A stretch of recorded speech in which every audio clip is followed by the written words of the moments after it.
d'émotions évidemment autour de la responsabilité, mais aussi autour du sacerdoce du maire. Quelle a été votre réaction ce matin à cette annonce? Écoutez, d'abord, un sentiment de grande tristesse. C'est pas le premier élu à commettre un tel acte. Le suicide, hein, c'est quelque chose naturellement d'épouvantable. Et puis aussi, bien sûr, un sentiment de grande compassion hein, pour la famille de Jean Roujon.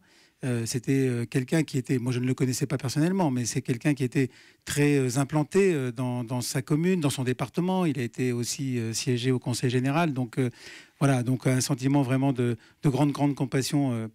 Et puis aussi un sentiment un peu d'inquiétude. Et vous le disiez, les maires sont confrontés à des responsabilités de plus en plus importantes, dans un environnement qui est de plus en plus difficile, de plus en plus dur même. Naturellement, on ne peut pas demander aux 500 000 élus locaux ou aux 36 000 maires d'être armés face parfois à des événements comme celui qu'a subi Jean Roujon.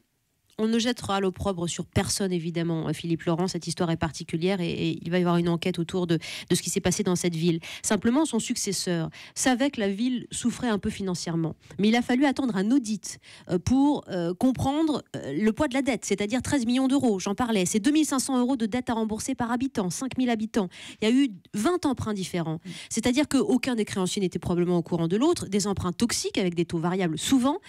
Ça, c'est un fait récurrent dans les communes d'emprunter avec les risques au bout aujourd'hui? Ah oui, naturellement. L'emprunt est naturel dans une commune. Et l'emprunt toxique est aussi? L'emprunt toxique, malheureusement, s'est produit dans le passé sous la pression aussi des prêteurs. Parce que dans un emprunt, il y a un emprunteur et il y a un prêteur. On va expliquer le taux variable de l'emprunt toxique. Alors, simplement, l'emprunt est nécessaire, il est même utile parce que la commune, les collectivités locales en général, réalisent la plupart des investissements publics en matière de voirie, en matière de réseau, en matière de transport public, en matière d'équipement public, de crèches, d'écoles, etc. Enfin, chacun sait ça, naturellement, chez nous. Et donc, par conséquent, l'emprunt est absolument nécessaire. Alors, naturellement, il faut emprunter avec la mesure nécessaire, c'est-à-dire en ayant en tête la capacité de remboursement de la commune, c'est-à-dire la capacité des contribuables à pouvoir accepter donc ce report de charges d'impôt sur l'avenir. Bon, mais c'est quelque chose que tous les maires savent faire et tous les maires connaissent.